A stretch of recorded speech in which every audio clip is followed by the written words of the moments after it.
Hello साथियों, आप सभी का स्वागत और अभिनंदन है।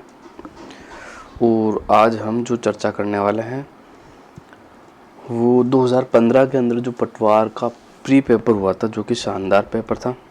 एक लेवल जो होता है ना, ज़बरदस्त वाला लेवल था पेपर का, जो कि आरएस का जो लेवल होता है उसी तरह का सेम लेवल था। और तभी तो उस समय जो आरएस प्री की जो कट ऑफ गई थी, कितनी गई थी आपको पता हो तो? यानी जनरल की कट ऑफ 105 नंबर थी। 300 में से जिसके 105 से ज़्यादा वो सारे क्वालिफाई हुए थे। ठीक है, तो ये जो अपना एग्ज़ाम है, कौन सा एग्ज़ाम है? पटवार प्री वाला एग्ज़ाम है। उस टाइम पटवार प्री और मेंस हुआ था। ठीक है, 2015 वाली वैकेंसी है। कौन सी? 2015 वाली वैकेंसी। शानदार लेवल था पेपर का, बहुत बेहतरीन लेवल था। एक बड़े एग्ज़ाम्स का जो लेवल होता है वही लेवल इस पेपर का आपका था। तो गाइज़, सबसे पहले तो मैं आपको बता देता हूँ, देखो आपका जो नया कैलेंडर है आरएसएसबी बोर्ड ने जारी कर दिया है। सारी तिथियाँ आपके एग्ज़ाम्स की बढ़ा दी गई है। ठीक है, सारे एग्ज़ाम्स आपके 2024 में होंगे। कब होंगे? 2024 के अंदर आपके एग्ज़ाम्स होंगे। सारे एग्ज़ाम्स की तिथि आगे बढ़ गई है। सीईटी से जो होने वाला है, बिना सीईटी से होने वाले सारे एग्ज़ाम्स आपके 2024 के अंदर ही होंगे। तो उसमें ये है कि आप देखो अपना शेड्यूल मत तोड़ना कि आप सोच रहे हो यार अभी तो बहुत सारा टाइम पड़ा, मार्च अप्रैल में एग्ज़ाम होंगे, फरवरी में होंगे, 2024 में जनवरी में होंगे। नहीं, बस यही है कि आप अपने शेड्यूल को बिल्कुल कंटिन्यू रखो। जितनी आपकी तैयारी होगी और अच्छी बेहतरीन तैयारी करो। ये जो समय मिला है आपको, तो ये समझो कि इस समय में मेरे को जो मेरी कमज़ोरी है, जो मेरे टॉपिक्स कमज़ोर हैं, मैं उन्हें और मजबूत करूँगा। ठीक है, ठीक है, जिससे आपके जो मेरिट के चांस है, आपकी रैंक भी अच्छी लगेगी। और मेरिट में जो आपकी रैंक है वो अंडर 100 के अंदर ही लानी है मुझे। और मुझे जो मैंने पसंद किया कि मुझे जॉब चाहिए बीकानेर, जोधपुर या उदयपुर, अजमेर, कोटा, वही आपको मिलेगी। इसलिए कहता हूँ इस टाइम को बिल्कुल वेस्ट मत करना, टाइम को अच्छे से यूटिलाइज़ करना।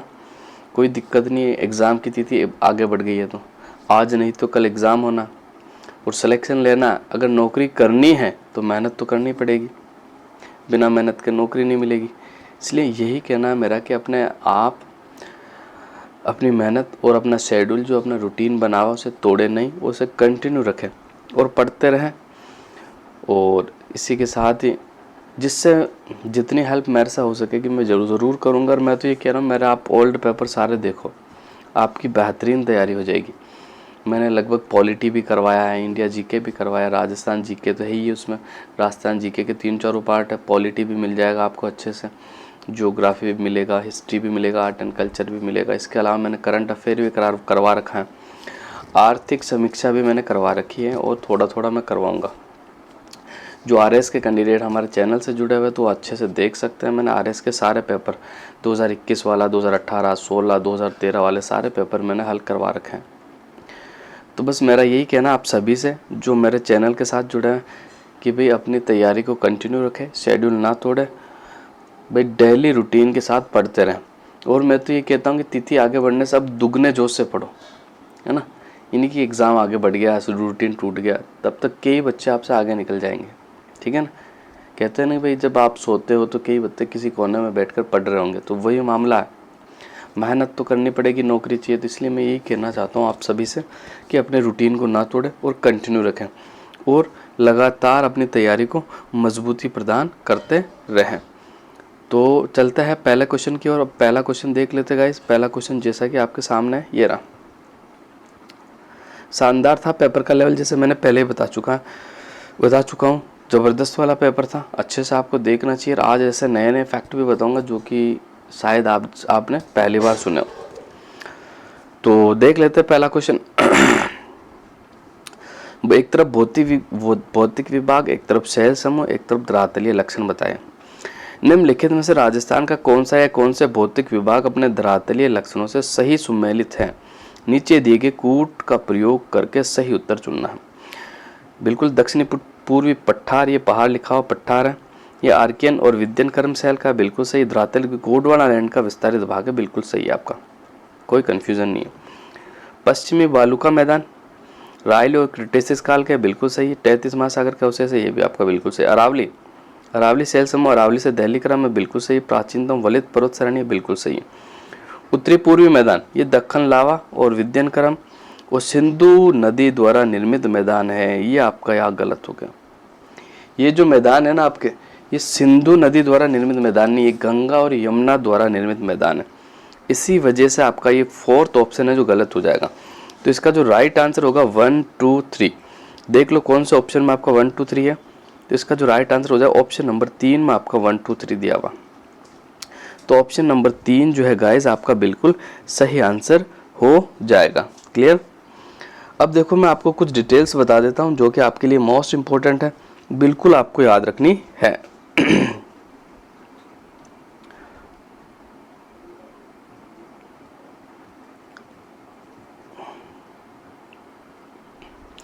देखो सबसे पहले मैं बात करता हूँ दक्षिणी पूर्वी पठार की। देखो दक्षिणी पूर्वी पठार जो है ना, ये प्राचीन काल में दक्षिणी पूर्वी पठार में हाड़ा वंश का क्षेत्राधिकार होने के कारण इसे हाड़ौती का पठार कहा जाता है।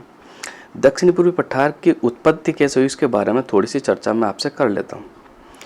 दक्षिणी पूर्वी पठार की उत्पत्ति 14.4 से 6.5 करोड़ वर्ष पूर्व मध्यजीवी महाकल्प यानी मीसोजोइक एरा, कौन से एरा के अंदर हुई थी? मीसोजोइक एरा और द्वितीयक महाकल्प के क्रेटिसियस काल में गोंडवाना लैंड के ज्वालामुखी क्रिया के दरारी उद्गार से निकले लावा के जमाव से आपका दक्षिणी पूर्वी पठार का निर्माण हुआ है। ठीक है, बिल्कुल आपको याद रखना है। देखो ज्वालामुखी दरारी उद्गार क्या होता है? दो तरह का होता है, एक तो छिद्र उद्गार होता है, एक दरारी उद्गार होता है। छिद्र उद्गार से क्या होता है? पृथ्वी के भीतर जो तप्त तरल पदार्थ यानी जो मैग्मा होता है ना, एक छिद्र में धरातल से बाहर निकलता है जिससे ज्वालामुखी पर्वत बनते हैं। जबकि दरारी उद्गार क्या होता है? जैसे मैं आपको बता देता हूँ, दरारी उद्गार इस तरह का होता है, यहाँ से लावा निकल रहा है, यहाँ से लावा निकल रहा है, यहाँ से लावा निकल रहा है, यहाँ से लावा, तो एक पठार का निर्माण हो जाता है। क्या? एक पठार आपका बन जाता है। बिल्कुल आपको याद रखना है, जिससे ज्वालामुखी पठारों का निर्माण हो जाता है।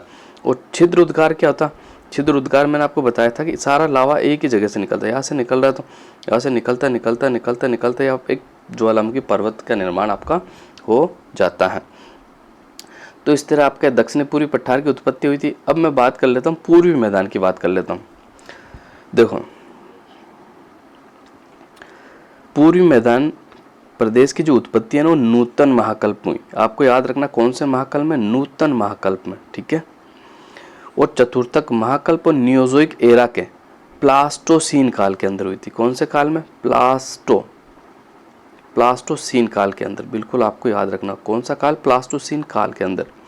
गंगा और यमुना द्वारा लाई गई मृदा व जलोढ़कों के निक्षेप के जमाव से आपका उत्तरी पूर्वी मैदान का निर्माण हुआ है। बिल्कुल आपको याद रखना। पूर्वी मैदानी प्रदेश में कुल क्षेत्रफल कितना है? तो 23.46। बिल्कुल आपको याद रखना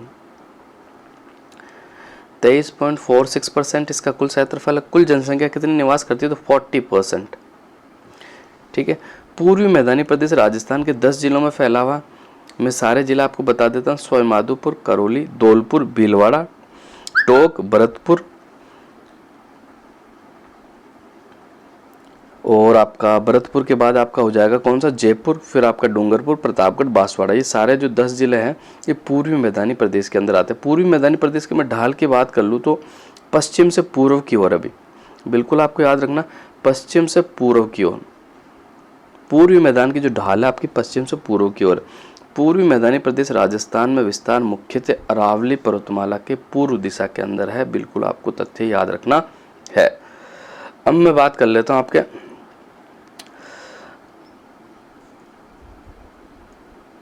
मरुस्थल का निर्माण कैसे हुआ था उसके बारे में मैं थोड़ी सी चर्चा कर लेता हूँ। राजस्थान में अरावली पर्वतमाला के पश्चिम में स्थित विशिष्ट भौगोलिक प्रदेश जो कि पश्चिमी मरुस्थलीय प्रदेश जिसे थार के मरुस्थल की उत्पत्ति आपके नूतन महाकल्प में हुई थी। कौन से महाकल्प में हुई? नूतन महाकल्प में। और जबकि पूर्वी मैदान की उत्पत्ति भी नूतन महाकल्प में हुई थी। ठीक है, बिल्कुल आपको याद रखना। और आपका जो हाड़ौती का पठार है मीसोजोइक एरा के अंदर हुई थी। ठीक है, बिल्कुल आपको याद रखना कौन से एरा का हुई? मीसोजोइक एरा के अंदर। और जबकि मैं बात कर लूँ आपके पश्चिमी मरुस्थलीय प्रदेश की जो उत्पत्ति हुई थी नियोजोइक एरा के चतुर्थक महाकल्प के प्लास्टोसीन काल के 33 सागर के अवशेष के रूप में हुई थी। इसके अलावा मैं बात कर लूँ तो देखो एक विद्वान हुए थे हमारे, एक तो सर सिरिल फोक्स और ब्लेडफोर्ड के अनुसार टर्सरी काल यानी साइनोजोइक एरा तृतीयक महाकल्प तक थार का जो मरुस्थल समुद्र के नीचे था, और चतुर्थक महाकल्प के प्लास्टोसिन काल में समुद्र निरंतर पीछे हटने लगा और सूखने लगा, और मानवीय क्रियाकलापों से अतिचारण, निर्वनीकरण, मृदा जल का अनुचित प्रबंधन के कारण मरुस्थल की दशाओं का विकास हुआ। ये मोस्ट इंपॉर्टेंट है, बिल्कुल आपको याद रखना है। अब मैं बात कर लेता हूँ आपके अरावली की। किसकी बात कर लेता हूँ? अरावली की, जो कि मोस्ट इंपॉर्टेंट है।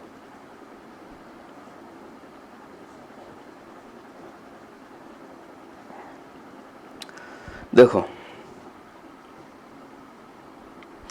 अरावली पर्वतीय प्रदेश की उत्पत्ति जो हुई थी 4.88 अरब वर्ष पूर्व आद्य महाकल्प एजोइक एरा के प्री पैलियोजोइक एरा व पूर्व प्राथमिक महाकल्प के प्री कैम्ब्रियन काल में गोंडवाना लैंड के वलन की क्रिया से पर्वतों की एक श्रृंखला के रूप में निर्माण हुआ था। अभी हाल ही में कौन सा एग्जाम हुआ था, वह केवल कैम्ब्रियन लिखा गया था, तो वो आपका गलत है। अरावली का जो निर्माण हुआ था ना आपका, तो प्री कैम्ब्रियन में हुआ, बिल्कुल आपको याद रखना। कौन से प्री कैम्ब्रियन काल में ही निर्माण हुआ है। इसके अलावा मैं बता देता हूँ, वलन प्लेट जो होती है विवर्तनिकी के अनुसार वलन अंतर्जा और बल का उदाहरण है। भूगर्भ के संपीड़न बल के कारण आंतरिक प्लेटों के अंदर जो अभिसारी गति होती है, तो भारी प्लेट का प्रत्यावर्तन हल्की प्लेट के मुड़ाव की घटना को वलन कहलाती है, और वलन से निर्मित पर्वतमाला वलित पर्वतमाला कहलाती है। तो पूरे प्राचीनतम वलित पर्वतमाला कौन सी है? तो आपकी अरावली है। पूरे वर्ल्ड में सबसे प्राचीनतम कौन सी पर्वत श्रृंखला है? तो आपकी अरावली है। अरावली पर्वतमाला विश्व की प्राचीनतम वलित पर्वतमाला जो कि उत्तरी अमेरिका के अपलेशियन पर्वत के समकक्ष मानी जाती है। अरब सागर को अरावली का पिता कहा जाता है या गर्भगृह कहा जाता है। उच्चावच की दृष्टि से अरावली पर्वतमाला भारत के प्रायद्वीपीय पठारी प्रदेश का भाग है, और अरावली पर्वतमाला का पूर्व दहली क्रम की चट्टानों का विस्तार, जिसे राजस्थान में 3 भागों में बांटा गया: अलवर समूह, अजबगढ़ समूह और रायलो समूह। अलवर समूह अलवर में पाया जाता है, अजबगढ़ समूह सिरोही में पाया जाता है, रायलो समूह आपके बाड़मेर में पाया जाता है, जो कि आपको याद रखना मोस्ट इंपॉर्टेंट फैक्ट है। अब मैं बात कर लेता हूँ, देखो अरावली की प्रमुख चोटियों के बारे में, बिल्कुल आपको याद रखना, जो कि मोस्ट इंपॉर्टेंट, बार बार एग्जाम्स में आपका पूछा जाता। अरावली को 3 भागों में बांटा जा सकता है: उत्तरी अरावली, दक्षिणी अरावली और मध्य अरावली। तो उत्तरी अरावली को मैं बता देता हूँ उत्तरी अरावली के बारे में। उत्तरी अरावली का जो दृष्टि से फैलाव है ना, एक तो आपका जयपुर में है, एक आपका अलवर में है, एक आपका सीकर में, एक आपका झुंझुनू में। क्लियर? और उत्तरी अरावली की जो औसत ऊंचाई है वो 450 मीटर है। मोस्ट इंपॉर्टेंट फैक्ट है, याद रखना। उत्तरी अरावली की औसत ऊंचाई कितनी है? तो 950 है, और लोअर अरावली की औसत ऊंचाई 930 मीटर है। उत्तरी अरावली की सबसे ऊंची चोटी जो है आपकी रघुनाथगढ़ है। कौन सी है? रघुनाथगढ़ की जो ऊंचाई 1055 है। कितनी है? 1055। फिर आपकी आती खो जयपुर। खो जयपुर की जो ऊंचाई 920 है। फिर आपकी आती बहरांच अलवर। बहरांच अलवर की जो ऊंचाई 792 मीटर है। फिर आपकी बरवाड़ा आती 786 मीटर, जो कि जयपुर में पड़ती है। फिर आपकी बबाई चोटी आती है, जो कि झुंझुनू में पड़ती है। इसकी जो ऊंचाई है बबाई की 780 है। कितनी है? 780। फिर आपकी बिलाली आती है 775। कितनी? 775। ठीक है। फिर आपकी बेराट आती 704। वापस से बताता हूँ, रघुनाथगढ़ 1055, खो 920, बहरांच 792, बरवाड़ा 786, बबई 780, बिलाली 775 और बहराट जो आती है आपको 704 मीटर आती है। ठीक है। ये मैन इसके अलावा भी देखो सरिस्का जो आती है, सरिस्का की ऊंचाई 677 मीटर है। भानगढ़ अलवर की ऊंचाई 649 मीटर है। जयगढ़ की ऊंचाई 648 है। नाहरगढ़ की 599 और बालागढ़ अलवर की 597 मीटर है। बिल्कुल आपको याद रखना है। अब मैं बात कर लेता हूँ मध्य अरावली की। देखो मध्य अरावली की मैं बात करता हूँ तो मध्य अरावली की जो सबसे ऊंची चोटी कौन सी है? और मध्य अरावली का जो विस्तार है ना आपका अजमेर जिले के अंदर। कौन से जिले में? अजमेर जिले में है, लेकिन ये अब अजमेर और ब्यावर में हो जाएगा। ठीक है, ब्यावर भी आपका नया जिला बन गया, तो मध्य अरावली के अंदर अब 2 जिले हो जाएंगे, एक तो ब्यावर, दूसरा आपका अजमेर। मध्य अरावली की जो औसत ऊंचाई है 500 से 700 मीटर है। मध्य अरावली की प्रमुख चोटियां, सबसे ऊंची चोटी जो है गोरम घाट है भाई। कौन सी? गोरम जी। सबसे ऊंची चोटी कौन सी हो जाएगी आपकी? गोरम। गोरम की मैं ऊंचाई की बात कर लूँ तो ये कितनी हो जाएगी? 934 मीटर। ये पहले अजमेर में थी, लेकिन अब नए जिलों के गठन के बाद ब्यावर में आ गई, आपको याद रखना। एक आपकी मायराजी या टोडगढ़, मायराजी टोडगढ़ की जो ऊंचाई आपकी 933 मीटर है। कितनी है? 933 मीटर। ठीक है। तारागढ़ अजमेर की जो ऊंचाई है 870 मीटर है। और नाग पहाड़ की जो ऊंचाई है 795 मीटर। ये 4 चोटियां जो बिल्कुल आपको याद रखनी है, मोस्ट इंपॉर्टेंट है। वापस से मैं बता देता हूँ। आपकी मायराजी गोरम घाट की जो ऊंचाई है 934 है भाई। गोरम घाट की ऊंचाई 934, मायराजी की 933, तारागढ़ की 870, नागपाड़ की 795। इसके अलावा देखो मध्य अरावली में बहुत सारे आपके दर्रे पड़ते हैं, उन दर्रों के बारे में बता देता हूँ। बर दर्रा पड़ता है जो कि पाली में है आपका, ठीक है, जो मारवाड़ और मेरवाड़ को जोड़ता है। NH 162 यही से गुजरता है। इसके अलावा अन्या, सुराघाट, पीपली, परवेरिया, शिवपुरी, झीलवाड़ा, ये सारे आपके अजमेर में पड़ते थे। लेकिन अब ब्यावर जिला बनने के बाद ये सारे जो दर्रे आपके ब्यावर में चले गए। कहाँ चले गए? ब्यावर के अंदर चले गए हैं। आपको बिल्कुल याद रखना है। इसके अलावा थोड़ी सी मैं बात कर लेता हूँ आपके दक्षिणी अरावली की, जो कि मोस्ट इंपॉर्टेंट पार्ट है अरावली का। दक्षिणी अरावली का जो विस्तार है राजसमंद, ठीक है, राजसमंद, सिरोही और उदयपुर, ठीक है, बिल्कुल आपको याद रखना। दक्षिणी अरावली की जो औसत ऊंचाई है वो 900 मीटर है। कितनी मीटर है भाई? 900 मीटर, आपको बिल्कुल याद रखना। और दक्षिणी अरावली की जो प्रमुख चोटियां, सबसे पहले गुरु शिखर, गुरु शिखर की जो ऊंचाई है 722 मीटर, आपको याद होनी चाहिए। गुरु शिखर की ऊंचाई कितनी होगी? 722 मीटर। गुरु शिखर के बाद जो आपकी चोटियां आती हैं, सैर आती है 1597 जो कि सिरोही में पड़ती है। देलवाड़ा आती है 1442 जो कि आपकी सिरोही में पड़ती है। जरगा आती है 1431 मीटर जो कि आपकी उदयपुर में पड़ती है। अचलगढ़ आती है जो कि सिरोही में, इसकी जो ऊंचाई पड़ती है 1380 मीटर। फिर आपका आता है कुंभलगढ़ जिसकी ऊंचाई 1224 मीटर। कितनी? 1224। फिर आपकी आती है ऋषिकेश जिसकी ऊंचाई है 1017 मीटर। ये ऋषिकेश जो चोटी पड़ती है आपके सिरोही में पड़ती है। कहाँ पड़ती है? सिरोही में। कमलनाथ जो कि उदयपुर में पड़ती है 1001 मीटर। कितनी ऊंची? 1001 मीटर, बिल्कुल। फिर आपके सज्जनगढ़ 938 मीटर ऊंची है। सायरा 900 मीटर ऊंची है, दोनों ही उदयपुर में पड़ती है। लीलागढ़ उदयपुर में पड़ती है 874 मीटर ऊंची है। नागपानी उदयपुर में पड़ती है 867 मीटर ऊंची है। गोगुंदा भी आपके उदयपुर में पड़ती है जो कि 840 मीटर ऊंची है। तो ये पहला क्वेश्चन बिल्कुल आपका खत्म हो गया। अब बढ़ते हैं अगले क्वेश्चन की ओर। मैंने सारा विस्तार आपको बता दिया शानदार तरीके से। आप ज़रूर मेरे इस वीडियो से अपने नोट्स तैयार करें। आपको कोई सी भी गाइड पढ़ने की ज़रूरत नहीं पड़ेगी, कोई सी भी ऑथेंटिक बुक आपको पढ़ने की ज़रूरत नहीं। शानदार आपकी तैयारी हो जाएगी। राजस्थान जीके के जितने भी आपके सवाल आते हैं, ठीक है, वो सारे आपके क्लियर हो जाएंगे, कोई डाउट नहीं है। तो आप मेरे इस सेशन को शेयर भी करें और इस सेशन में जो आप साथी जुड़े हुए हैं नए साथियों के साथ, उन्हें शेयर भी करें और सब्सक्राइब भी करें। तो बढ़ते हैं आगे, अगले क्वेश्चन को देख लेते हैं। निम्नलिखित में से कौन सा समूह राजस्थान की पर्वत चोटियाँ उनकी ऊंचाई के अनुसार अवरोही क्रम में सही क्रम में है, ये आपको बताना है। तो देख लेते हैं कौन कौन सा सही क्रम है, उसके बारे में अपन चर्चा कर लेते हैं।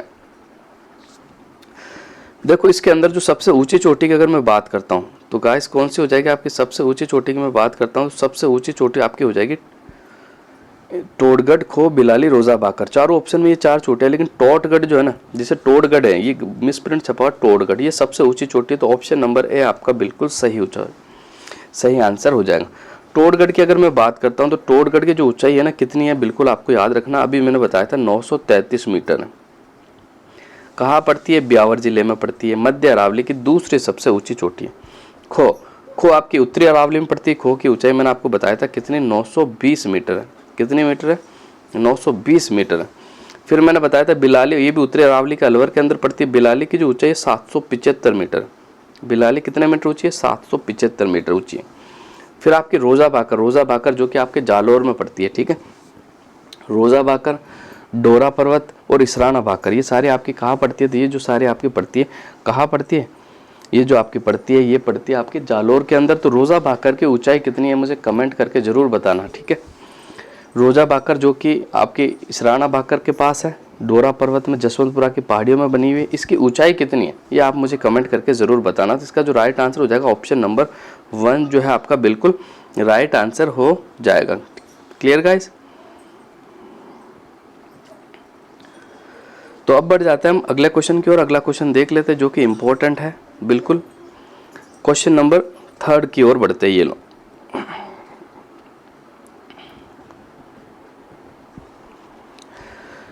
एक तरफ आपको त्रिवेणी संगम दी हुई, एक तरफ आपको नदी दी हुई और आपको सम्मिलित करना है, ठीक है। शानदार क्वेश्चन आपको। बिगोद जो त्रिवेणी संगम बना हुआ वह कौन कौन सी नदियाँ मिलती है? तो बिगोद के अंदर जो नदियाँ मिलती है कौन कौन सी मिलती है, बिल्कुल आपको याद रखना है।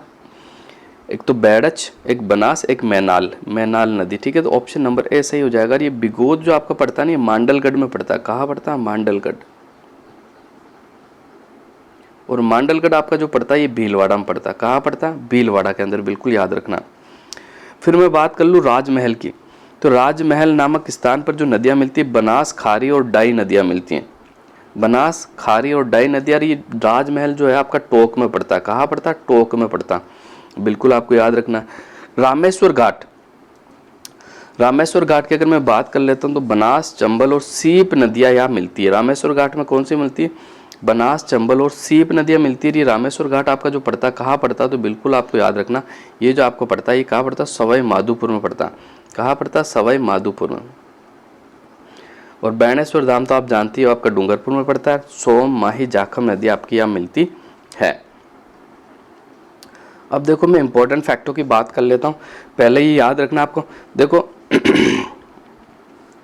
बिगोद के अंदर आपको याद रखना, बिगोद, बनास, बेड़च और मैनाली। बनास, बेड़च और मैनाली। बनास ये नदी आपकी पूछी जा सकती है। बनास, बेड़च और मैनाली बिगोद में मिलती है। देखो बिगोद का भी, बनास का भी, बेड़च का भी, तीन तो ये हो गए, एक मैनाली याद रखना।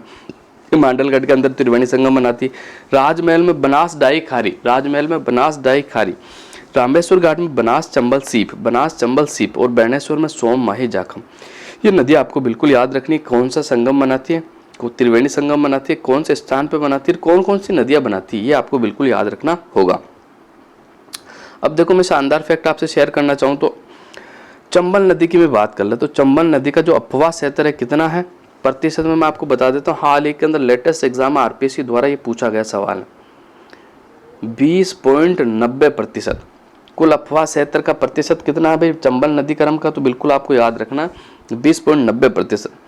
लूनी नदी की मैं बात कर लेता हूँ तो लूनी नदी का अपवाह क्षेत्र है 10.40%। कितना? 10.40%, जो कि बिल्कुल आपको याद रखना है। इसके अलावा मैं बात कर लेता हूँ माही नदी का जो कुल अपवाह क्षेत्र का प्रतिशत कितना है, तो 4.80%। कितना? 4.80%। और साबरमती नदी का मैं अपवाह क्षेत्र की बात कर लूँ तो 1% है। कितना प्रतिशत? 1%। और बनास नदी के मैं अपवाह क्षेत्र की बात करता हूँ 0.90% है। कितना? 0.90%। और आंतरिक अपवाह क्रम जो है वो कितना? 60.2%। कितना? 60.2% जो है आपका अपवाह क्षेत्र है। और गंगा और यमुना का भी थोड़ा सा राजस्थान के अंदर अपवाह क्षेत्र है तो 1.5% है। 1.50% मान लो, बिल्कुल ये आपका जो कि नदियाँ जो अपवाह क्षेत्र बनाती है प्रतिशत में मैंने आपको बता दिया। ये आपका एग्जाम्स में ज़रूर पूछा जाता है, जो कि आपको याद रखना है।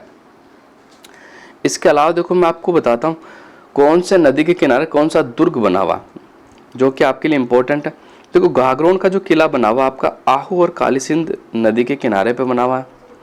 बैसरोडगढ़ आपका चंबल और बामनी के संगम पे बना हुआ है, जो कि चित्तौड़गढ़ में है। शेरगढ़ दुर्ग जो आपका परवन नदी के किनारे बना हुआ बारां में। शेरगढ़ को कोशवर्धन दुर्ग भी कहा जाता है। चित्तौड़गढ़ जो दुर्ग बना हुआ आपका गंभीरी और बेड़स नदियों के संगम के निकट बना हुआ। मनोहर थाना दुर्ग जो कि परवन और काली खाड़ नदी के संगम पे बना हुआ है, बिल्कुल आपको याद रखना है, जो कि मोस्ट इंपॉर्टेंट है। और कोटा दुर्ग जो बना हुआ आपका चंबल नदी के किनारे बना हुआ है। तो ये फैक्ट भी आपको याद रखना है, जो कि मोस्ट इंपॉर्टेंट है। अब बढ़ते हैं अगले क्वेश्चन की और अगला क्वेश्चन देख लेते गाइस। तो अगला क्वेश्चन बिल्कुल आपके सामने है।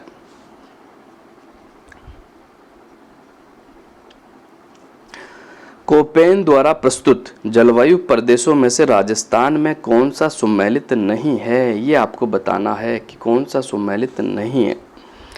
देखो AW दक्षिणी राजस्थान ये तो आपका सम्मिलित है, बिल्कुल सम्मिलित है। और BWSW शुष्क मरुस्थल में ये भी सम्मिलित है। BSSW अर्ध शुष्क मरुस्थल में ये भी सम्मिलित। CWG उत्तरी राजस्थान में नहीं है। उत्तरी राजस्थान में तो BWSW आता है हनुमानगढ़ गंगानगर में। CWG आपके पूर्वी राजस्थान में। तो इसका जो सही आंसर हो जाएगा ऑप्शन नंबर 2 आपका बिल्कुल राइट आंसर हो जाएगा। देखो मैं कोपेन का वर्गीकरण आपको मैप से समझा देता हूँ, जिससे आपको आसानी से याद रहेगा। ठीक है, मैं राजस्थान का मैप बना के आपको बता देता हूँ।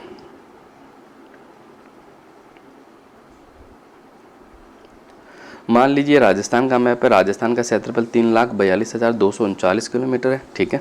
पूरे भारत देश का 10.41% है, ठीक है। राजस्थान की आकृति पतंगाकार ये किसने बताया था? तो ये टी.एच. हैडेले ने बताया था। किसने बताया था? टी.एच. हैडेले ने बताया था। तो देखो यहाँ से लेकर यहाँ तक जो आपका फैला हुआ ये क्या, BW, ये BWHW हो गया आपका, ठीक है। Okay guys, BWHW। अब इसमें जैसलमेर आ गया आपका, बीकानेर आ गया, गंगानगर और हनुमानगढ़ जिला आ गया, 4 जिला आ गए, ठीक है। कौन सी जलवायु में? BW और HW में। इसे कहते हैं उष्णकटिबंधीय शुष्क जलवायु। या औसत वर्षा कितनी होती है? तो 10 से 20 सेंटीमीटर होता है। इस जलवायु का जो प्रतिनिधित्व करता है ना वो बीकानेर जिला करता है, ठीक है। प्रतिनिधित्व जिला कौन सा है? BWHW जलवायु का, तो आपका हो जाएगा बीकानेर। अब फिर मैं आपको बता देता हूँ, यहाँ से लेकर ये आपके अरावली या अर्ध शुष्क मरुस्थल आ गया, तो यहाँ जो आपका कौन सा मरुस्थल है? तो ये BWHW, कौन सा? BSHW। इसे कहते हैं अर्ध शुष्क या स्टेपी प्रकार की जलवायु, जो बरसात होती है ना 20 से 40 सेंटीमीटर होती है, आपको याद रखना। कितनी? 20 से 40 सेंटीमीटर। और प्रतिनिधित्व जिला कौन सा है? BSHW प्रकार की जलवायु का, तो आपको याद रखना नागौर। कौन सा हो जाएगा आपका? नागौर हो जाएगा। इसके अलावा मैं बात कर लेता हूँ, देखो ये नीचे का जो ये हाड़ौती का पठार मान लो, ये नीचे का जो एरिया, ये कौन सी जलवायु पाई जाती है? तो AW प्रकार की जलवायु, ठीक है। जिसमें आपका झालावाड़ हो गया, थोड़ा सा आपका कोटा भी आता, थोड़ा सा आपका बारा भी आता, और इधर आपका बांसवाड़ा, डूंगरपुर, प्रतापगढ़ और थोड़ा सा आपका उदयपुर आता है, और इधर माउंट आबू वाला जो पार्ट है ये भी आपके AW प्रकार की जलवायु में। तो AW प्रकार का जो जलवायु का जो प्रतिनिधित्व जिला वो बांसवाड़ा है। कौन सा है? बांसवाड़ा। बाकी कौन सी बच गई आपकी? CWG, जो कि दक्षिणी पूर्वी मैदान के अंदर पाई जाती है, जिसे उप आर्द्र या मानसूनी प्रकार की जलवायु कहा जाता है। यहाँ जो बरसात होती है 60 से 80 बरसात होती है पूर्वी मैदान के अंदर, ठीक है। और AW में जो बरसात होती है 80 से 90 AW में 60 से 80 सेंटीमीटर जो बरसात होती है वो पूर्वी मैदान में होती है। बिल्कुल आपको याद रखना है। बाकी जितने भी ज़िले बच गए आपके, ये सारे ज़िले आपके CWG के अंदर शामिल है। तो बढ़ते हैं अगले क्वेश्चन की ओर। अब देख लेते हैं अगला क्वेश्चन क्या है। बहुत शानदार सवाल है आपका, क्वेश्चन नंबर 5।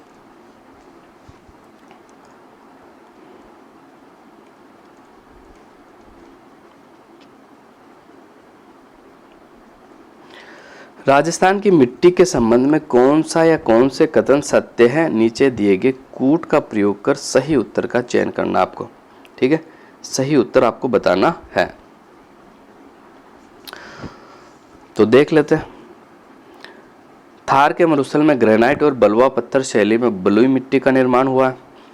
दक्षिणी भाग में ग्रेनाइट, नीस और क्वार्टजाइट शैलों से लाल लोमी मिट्टी का निर्माण हुआ।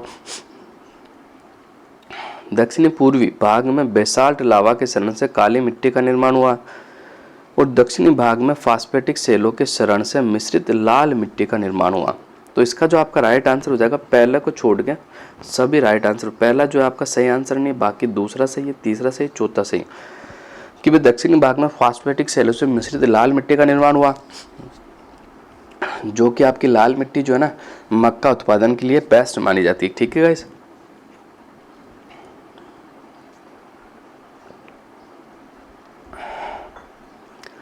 दक्षिणी पूर्वी भाग में बेसाल्ट लावा के शरण से काली मिट्टी यानी हाड़ौती के पठार वाले होगी, और दक्षिणी भाग में ग्रेनाइट, नीस और क्वार्टजाइट शैलों से लाल लोमी मिट्टी का निर्माण हुआ। ये भी आपका बिल्कुल सही है।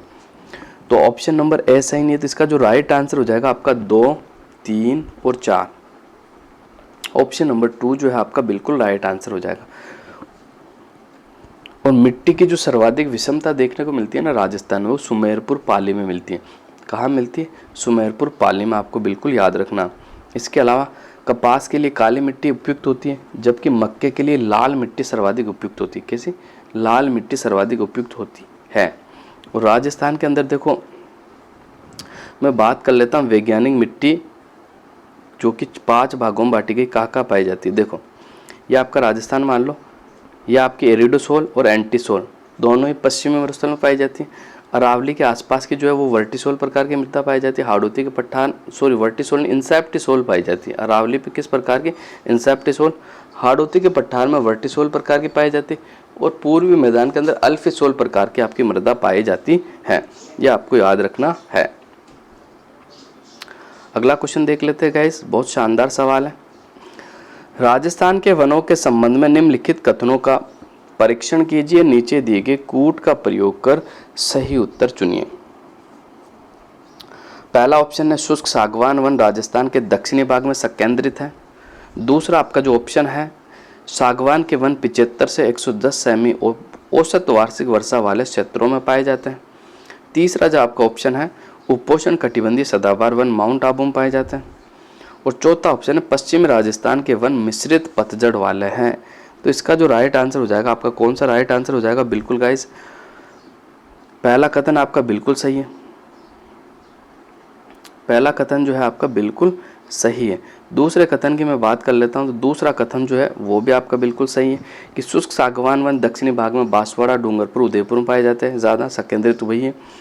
उसके अलावा बाराकोटा में भी पाए जाते हैं, लेकिन सागवान के वन में जो औसत वार्षिक वर्षा वाले क्षेत्रों में पाए जाते 75 से 110 जब बरसात होती है वह सागवान के वन पाए जाते हैं, बिल्कुल सही है। उपोष्ण कटिबंधीय सदाबहार वन माउंट आबू पे पाए जाते हैं, ये भी आपका बिल्कुल सही है। लेकिन ऑप्शन नंबर 4 जो है मिश्रित पतझड़ वन, ये पश्चिमी राजस्थान में नहीं पाए जाते। ऐसे वन आपको उदयपुर, कोटा, राजसमंद, बूंदी, चित्तौड़ और सिरोही के भागों में आपके पाए जाते हैं। या सामान्य रूप से धोकड़ा, बरगद, गूलर, आम, जामुन, बबूल, खेर के वृक्ष लगाए जाते हैं। इन वनों से प्राप्त लकड़ी का उपयोग इमारती लकड़ी के रूप में थोड़ा और ईंधन, काठ, कोयला में अधिक किया जाता है, जो कि मोस्ट इंपॉर्टेंट आपको याद रखना है। ठीक है, तो इसका जो राइट आंसर हो जाएगा आपका 1, 2, 3 ऑप्शन नंबर 4 जो है बिल्कुल आपका राइट आंसर हो जाएगा। अब थोड़े से वन आए तो वनों के बारे में आपसे बात कर लेता हूं। देखो सबसे पहले उत्तरी उष्ण कटिबंधीय शुष्क पतझड़ वन जो पाए जाते हैं, कहाँ पाए जाते हैं? मुख्य रूप से उदयपुर, बांसवाड़ा में पाए जाते हैं। धोकड़ा वृक्ष इस प्रदेश का मुख्य वृक्ष है। इस वृक्ष की लकड़ी कृषि के औजार बनाए जाते हैं। ठीक है, और कौन कौन से वन पाए जाते थे? आम, तेंदू, बबूल, बरगद, गूलर, खेर, नीम और अन्य वृक्ष जैसे बेहड़ा, दमन, खिरनी, सिमेल, टिमरू के वृक्ष पाए जाते हैं। ऊंची पहाड़ियों पर बांस, आंवला, ओक, थोर और करूंदा पाया जाता है मुख्य रूप से। खेर से आपका कत्था प्राप्त किया जाता है। ठीक है, और तेंदू से आपकी बीड़ी बनाई जाती है। खिरनी से आपके खिरनी के जो पेड़ होते हैं उनसे खिलौने बनाए जाते हैं। मिश्रित पतझड़ मैंने आपको बता ही दिया। शुष्क सागवान वन की थोड़ी बात कर लेता हूं मैं। देखो ये जो वन है ना, दक्षिणी राजस्थान के दक्षिणी भाग में 75 से 110 सेंटीमीटर वर्षा वाले भागों में पाए जाते हैं। इन वनों को मानसूनी और चौड़ी पत्ते वाले वन भी कहा जाता है। ध्यान रखना, शुष्क सागवान वन को मानसूनी या चौड़ी पत्ती वाले वन कहा जाता है। यहाँ पर देसी सागवान और अन्य चौड़ी पत्ती वाले वन पाए जाते हैं। मुख्यतः ये बांसवाड़ा, डूंगरपुर, कोटा, बारा, झालावाड़ और उदयपुर में पाए जाते हैं। ठीक है, बिल्कुल आपको याद रखना। इसके अलावा मैं बात कर लेता हूँ, तो देखो एक आपका कौन सा है,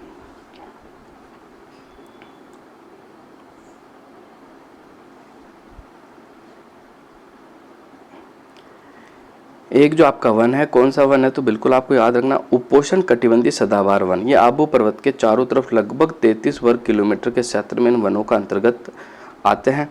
और यह वार्षिक वर्षा जो होती है 150 सेंटीमीटर होती है। कितनी? 150 सेंटीमीटर।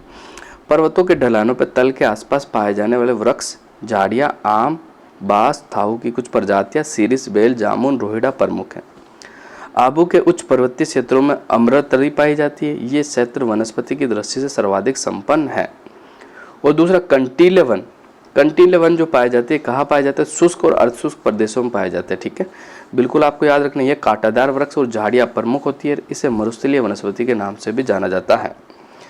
जैसे कंटीले वन आपके जैसलमेर, बाड़मेर, जोधपुर, बीकानेर, नागौर, चूरू, सीकर, झुंझुनू, जालोर में पाए जाते हैं। ठीक है, अर्धशुष्क भाग में खेजड़ा, रोहिड़ी, बबूल, खेर और बेर के आदि वृक्ष मिलते हैं।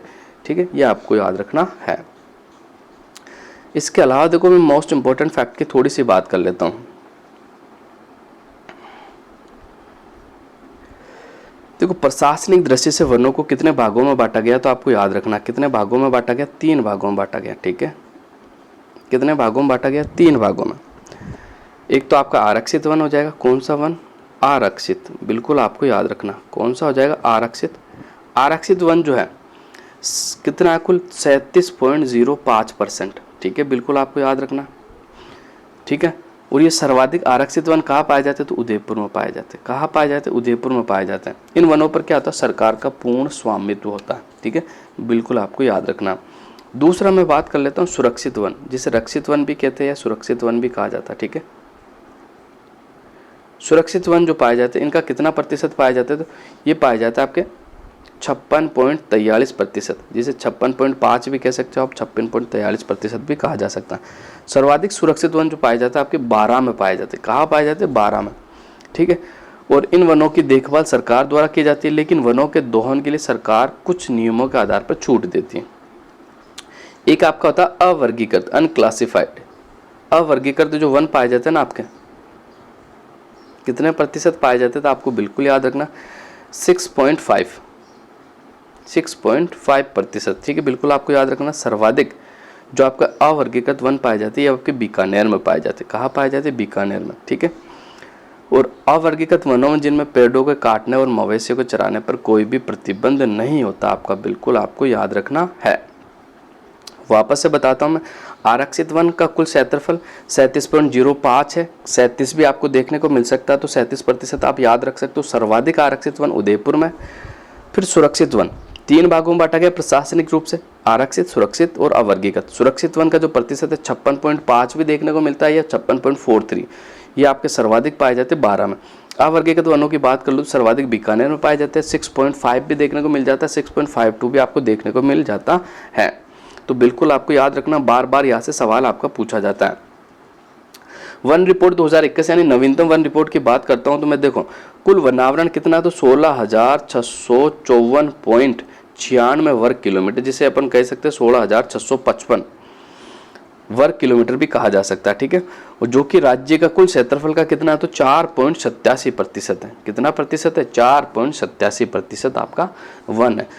ठीक है, बिल्कुल आपको याद रखना। इसके अलावा देखो मैं बात कर लेता हूँ जो कि बार बार आपको एग्जाम्स में पूछा जाता है। क्या पूछा जाता है? तो ये पूछा जाता है सॉरी गाइस, थोड़ी तबीयत मेरी ठीक नहीं है, हल्का सा जुकाम है मुझे, तो शायद आवाज़ में कोई दिक्कत नहीं हो आपको।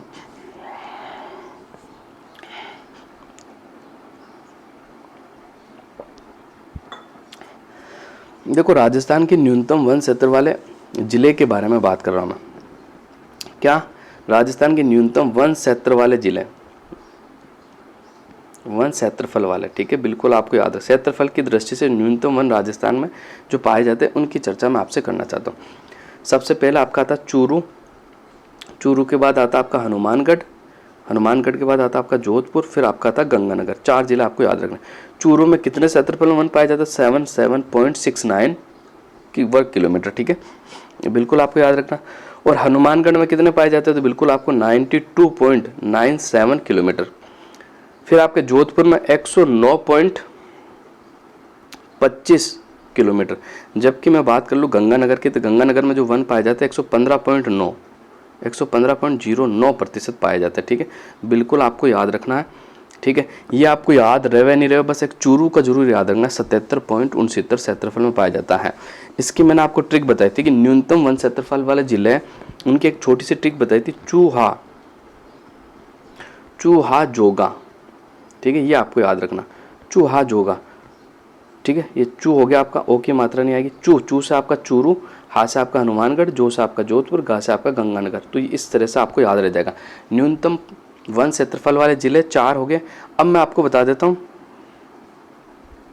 क्या मैं आपसे शेयर कर लेता हूँ न्यूनतम प्रतिशत क्षेत्रफल वाले वन क्षेत्र वाले जिले। अब प्रतिशत की बात कर रहा हूँ मैं, न्यूनतम प्रतिशत वाले जिले।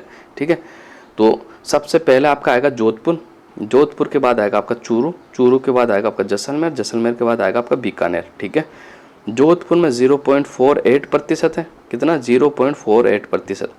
चूरू की बात कर लो तो 0.56% है। जोधपुर की बात कर लो तो 0.84% है। सॉरी, जैसलमेर की है ना, जैसलमेर में 0.84%। और बीकानेर की बात कर लो तो 0.92%। कितना? 0.92%। यानी 1% वन भी नहीं उपलब्ध है, आपको याद रखना।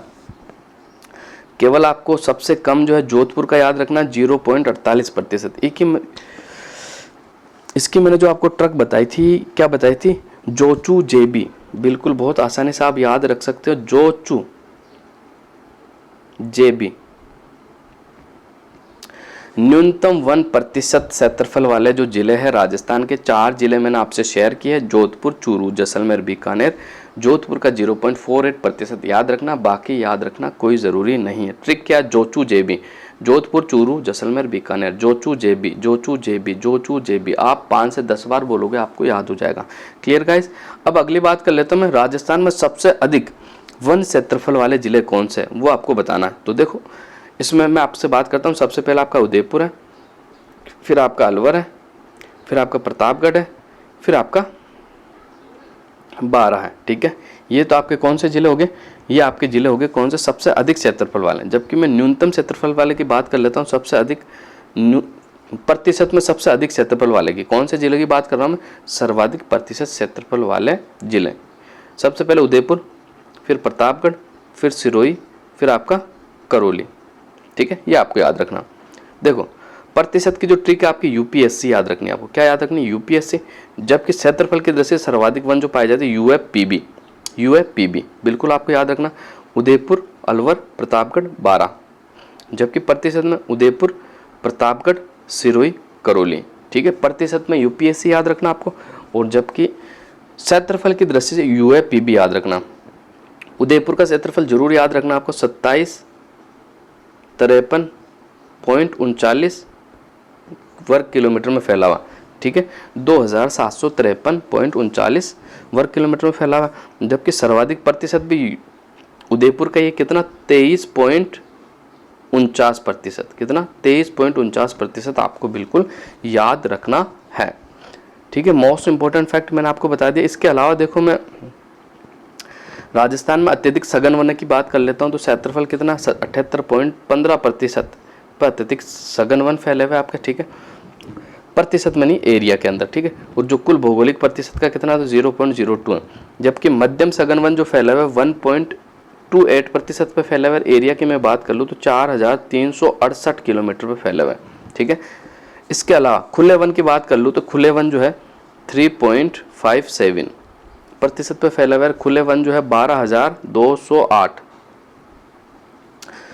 किलोमीटर में आपके फैला हुआ है, जो कि मोस्ट इंपॉर्टेंट। और झाड़ी की मैं बात कर लेता हूं तो भौगोलिक क्षेत्र का कुल प्रतिशत 1.41 1.41% आपकी झाड़ी है। और एरिया की बात कर लूँ तो 4,808.51 जो वर्ग किलोमीटर के अंदर जो आपका झाड़ी क्षेत्र फैला हुआ है, बिल्कुल आपको याद रखना है ये भी। अब बढ़ते हैं अपन अगले क्वेश्चन की ओर, देख लेते हैं अगला क्वेश्चन क्या है। सारा मैंने बायोडेटा आपको बता दिया अच्छे से, बिल्कुल आपको याद रखना। अब आपका ये अरावली आ गया, अरावली का अपन देख लेते हैं अच्छे से। ठीक है, क्वेश्चन नंबर 7 है ये अरावली।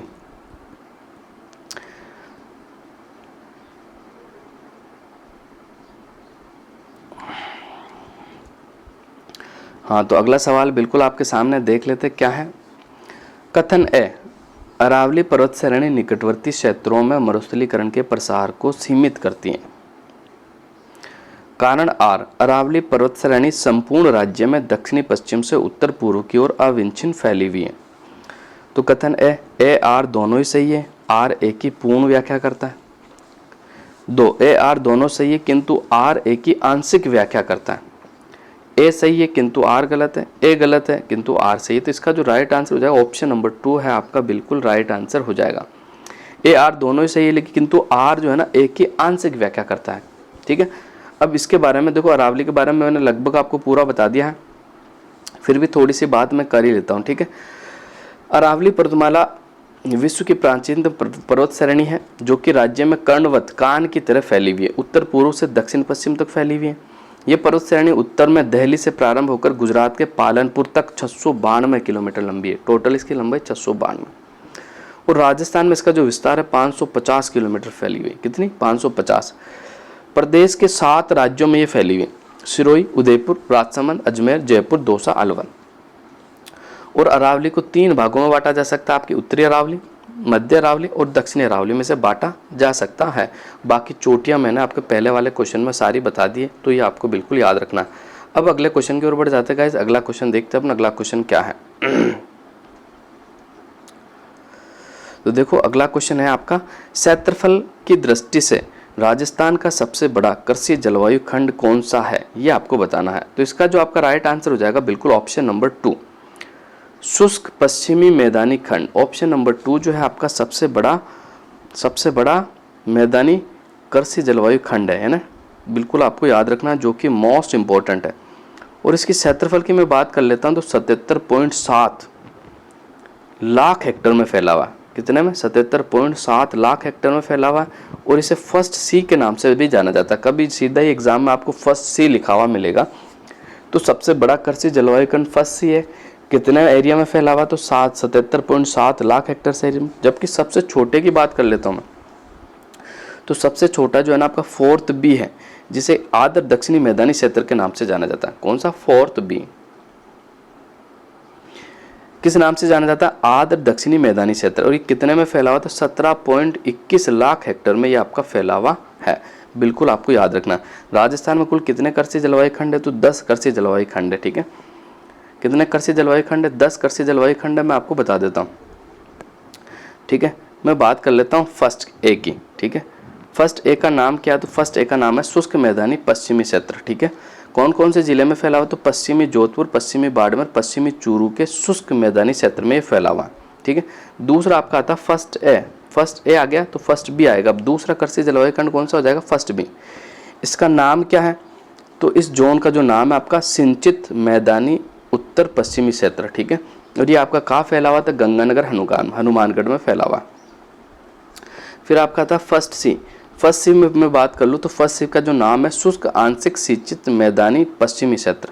कौन कौन से जिले में? जैसलमेर, बीकानेर, चूरू में आपका फैला हुआ। जैसलमेर पूरा, बीकानेर पूरा, चूरू की 4 तहसीलों में ये फैला हुआ है।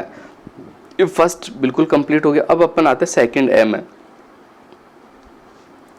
देखो सेकंड ए जो है, सेकंड ए का नाम क्या? तो आपको याद रखना, अंतःस्थलीय जलोत्सारण अंतःवर्तीय मैदानी क्षेत्र। ठीक है, ये जो आपका फैला हुआ सीकर, नागौर, झुंझुनू, पूर्वी चूरू व अलवर का थोड़ा सा भाग इसमें शामिल है। ठीक है, इसके बाद आता है आपका सेकंड बी। सेकंड बी का नाम बता दो सर पहले। तो नाम इसका जो है लूणी नदी का अंतर्वर्तीय मैदानी क्षेत्र, याद रखना आपको। ठीक है, ये कौन कौन से जिले में फैला हुआ? तो पाली, जालौर, पश्चिमी सिरोही और पूर्वी जोधपुर में आपका फैला हुआ। फिर जो आपका आता है कौन सा आता है? तो फिर आपका आता है कौन सा? Third A. थर्ड ए की बात कर लेता हूँ मैं। थर्ड ए जो आपका फैला हुआ है, थर्ड ए का पहले नाम क्या है? थर्ड ए का जो नाम है अर्ध शुष्क पूर्वी मैदानी क्षेत्र। ठीक है, ये जो आपका फैला हुआ अजमेर, दौसा, जयपुर, टोंक। अजमेर, दौसा, जयपुर, टोंक सीधा ही आपको पूछा जाता है। देखो सवाल कैसे पूछा जाएगा कि अर्ध शुष्क पूर्वी मैदानी क्षेत्र में कौन सा जिला शामिल है कृषि जलवायु खंड में? तो ऑप्शन में आपको अजमेर, दौसा, जयपुर, टोंक भी दिया हुआ रहेगा और दूसरे ऑप्शन भी रहेंगे। तो आपको जो सही करना अजमेर, दौसा, जयपुर, टोंक करना। फिर आपका आता है थर्ड बी। थर्ड बी का जो नाम है बाढ़ संभावित पूर्वी मैदान है और इसके अंदर जो फैला हुआ दक्षिणी पूर्वी अलवर, भरतपुर, धौलपुर और सवाई माधोपुर का दक्षिणी भाग फैला हुआ। ठीक है, बिल्कुल आपको याद रखना। फिर अर्ध आर्द्र दक्षिणी मैदानी क्षेत्र। अर्ध आर्द्र दक्षिणी मैदानी क्षेत्र की मैं बात कर लूँ तो आपका भीलवाड़ा, उदयपुर, चित्तौड़ और पूर्वी सिरोही। ठीक है, कौन कौन सा? भीलवाड़ा, उदयपुर, चित्तौड़ और पूर्वी सिरोही, बिल्कुल आपको याद रखना। फिर आपका था फोर्थ बी जो कि सबसे छोटा है। इसका नाम क्या है? तो मैंने पहले भी बता दिया, आर्द्र दक्षिणी मैदानी क्षेत्र। ठीक है, कौन कौन से जिले शामिल होते थे? डूंगरपुर, बांसवाड़ा, उदयपुर। ठीक है, डूंगरपुर, बांसवाड़ा, उदयपुर और इसके अलावा चित्तौड़ का आपका दक्षिणी भाग। सबसे आखिर में आता है आपका फिफ्थ। अब इसका नाम जो है आर्द्र दक्षिणी पूर्वी मैदानी क्षेत्र। आर्द्र दक्षिणी पूर्वी मैदानी क्षेत्र कोटा, बूंदी, बारां, झालावाड़ और सवाई माधोपुर का कुछ भाग इस कृषि जलवायु खंड के अंदर आता है आपका, जो कि बिल्कुल आपको याद रखना है, जो कि मोस्ट इंपॉर्टेंट है। अब मैं बात कर लेता हूँ थोड़ी सी, देखो कुछ इंपॉर्टेंट फैक्ट की जो कि आपने फर्स्ट टाइम सुने हो। तो मैंने सारे आपको राजस्थान के 10 कृषि जलवायु खंड बता दिए। कभी तो सीधे आपसे सवाल पूछ लिया जाता है कि राजस्थान कितने कृषि जलवायु खंडों में बटा हुआ, तो आपका आंसर होगा 10। देखो योजना आयोग के अनुसार भारत को कितने कृषि जलवायु खंडों में बांटा गया? तो 15 कृषि जलवायु खंडों में बांटा गया। किसको? पूरे भारत की बात कर रहा हूं मैं, राजस्थान की बात नहीं कर रहा हूं। राजस्थान भारत के कौन से कृषि जलवायु खंड में आता है? तो आपको याद रखना 14वें कृषि जलवायु खंड के अंदर आपका राजस्थान शामिल किया जाता है। पूरे भारत को 15 कृषि जलवायु खंडों में बांटा गया, राजस्थान जो आता है वो 14वें कृषि जलवायु खंड के अंदर आता है। ठीक है, बिल्कुल आपको याद रखना। जबकि राजस्थान का दक्षिणी पूर्वी क्षेत्र जो है ना, वो भारत के 8वें कृषि जलवायु खंड के अंदर स्थित है। ये मोस्ट इंपॉर्टेंट है, सवाल पूछा जा सकता है। जो दक्षिणी पूर्वी पठार का जो हिस्सा आता है वो 8वें कृषि जलवायु खंड के अंदर है। भारत में एग्रो इकोलॉजिकल जोन कितने हैं भाई? सस्य पारिस्थितिकी जोन जो है 20 है। कितने हैं? 20 है। कितने हैं? 20 है, जो बिल्कुल आपको याद रखना है। अब मैं आ जाता हूं तो राजस्थान में कृषि जलवायु खंड के कितने भागों में बांटा गया? तो 10 भागों में बांटा गया। सबसे बड़ा कौन सा? फर्स्ट सी है। सबसे छोटा कौन सा? फोर्थ बी है। राजस्थान में कर्षित क्षेत्र के आधार पर सबसे बड़ा कृषि जलवायु खंड आपका थर्ड बी है। ठीक है, याद रखना आपको, कर्षित क्षेत्र के आधार पर बता रहा हूं मैं आपको।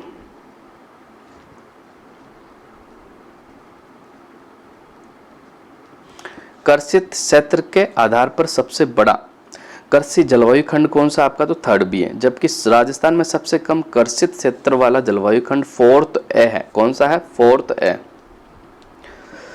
स्वामी केशवानंद राजस्थान कृषि विश्वविद्यालय कौन से जलवायु खंड में आता है? तो फर्स्ट सी के अंदर आता है। महाराणा प्रताप कृषि प्रौद्योगिकी विश्वविद्यालय कौन से खंड में आता है? तो फोर्थ ए में आता है। कृषि मरु क्षेत्र अनुसंधान क्षेत्र काजरी कौन से कृषि जलवायु खंड में आता है? तो फर्स्ट ए में आता है। ठीक है, ये तथ्य याद रखना, सीधा एग्जाम में घुमा के पूछेगा आपसे वो। अगर आपको जिले याद होंगे तभी ये कर पाओगे, अन्यथा आपको नहीं, आप ये सवाल बिल्कुल नहीं कर सकते। राष्ट्रीय सरसों अनुसंधान केंद्र कौन से कृषि जलवायु खंड में आता है? तो थर्ड बी में आता है। किस में आता है? थर्ड बी में। और सर्वाधिक अन्न उत्पादक गंगानगर जिला कौन से कृषि जलवायु खंड में आता है? तो फर्स्ट बी के अंदर आता है। किस में आता है? फर्स्ट बी में, यानी सिंचित उत्तर पश्चिमी मैदानी खंड के अंदर आपका शामिल किया जाता है। तो ये फैक्ट भी आपको याद रखना है। अब बढ़ जाता है अगले क्वेश्चन की ओर, देख लेते हैं अगला क्वेश्चन आपका क्या है। सूची 1 को सूची 2 से सम्मिलित कीजिए। नीचे दिए गए कूट का प्रयोग कर सही उत्तर आपको चुनना है। एक तरफ आपको राजस्थान के क्षेत्र दे दी गई, एक तरफ आपको गायों की नस्लें दे दी गई। तो देख लेते हैं, इसको सही सम्मिलित कर लेते हैं अपन। उत्तर पश्चिमी, दक्षिणी पश्चिमी, पश्चिमी। तो देखो, उत्तर पश्चिमी के अंदर जो गाय पाई जाती है, कौन सी गाय पाई जाती है? तो बिल्कुल आपको याद रखना, उत्तर पश्चिमी के अंदर आपकी राठी पाई जाती है। कौन सी? राठी पाई जाती है, बिल्कुल आपको याद रखना। ठीक है, दक्षिण पश्चिम की मैं बात कर लेता हूँ तो कांकरेज पाई जाती है, जालोर वाला एरिया। ठीक है, और पश्चिम के अंदर जो पाई जाती है आपकी थार पारकर पाई जाती है, जैसलमेर, बाड़मेर, जैसलमेर, बाड़मेर। और दक्षिणी पूर्वी और मध्यवर्ती में गिर पाई जाती है जी। ठीक है, अजमेर, अजमेर, अजमेर और भीलवाड़ा टोक में आपकी कौन सी पाई जाती है? तो गिर पाई जाती है। तो इसका जो आपका राइट आंसर हो जाएगा ऑप्शन नंबर 4 जो है आपका बिल्कुल राइट आंसर हो जाएगा। अब देखो, मैं राजस्थान में गायों के बारे में थोड़ी सी चर्चा कर ही लेता हूँ। राजस्थान में सर्वाधिक गायें जो आपकी पाई जाती है उदयपुर जिले में पाई जाती है। कौन से जिले में? उदयपुर जिले में। जबकि न्यूनतम गायों की बात कर लेता हूँ तो आपके धौलपुर में पाई जाती है। कौन से जिले में पाई जाती है? धौलपुर में पाई जाती है। एक आपकी गायों की जो नस्ल है, गिर गाय की नस्ल होती है, जिसे रेंडा गाय भी कहा जाता है, अजमेरा गाय भी कहा जाता है, काठियावाड़ी गाय भी कहा जाता है। इसकी विशेषता क्या? गिर गाय मूलतः गिर गुजरात की नस्ल है। राजस्थान में गिर गाय सर्वाधिक अजमेर, बूंदी, भीलवाड़ा, टोक में पाई जाती है। राजस्थान में गिर गाय द्विप्रयोजनीय श्रेणी के अंदर आती है, बिल्कुल आपको याद रखना। इसके अलावा मैं दूसरी नस्ल की बात करता हूं। देखो, द्विप्रयोजन का अर्थ क्या हो गया? तो गाय और बैल दोनों का कार्य ही एक ही के द्वारा करना, यानी गिर गाय दूध भी देती है और बैल के तरह सामान भी ढोती है। थारपार नस्ल की मैं बात कर लेता हूँ, थारपारकर। इसे मालानी गाय भी कहा जाता है, थारी गाय भी कहा जाता है और उजली सिंधी गाय भी कहा जाता है। किसको? थारपार गाय को। वापस से बता रहा हूँ, ध्यान रखना।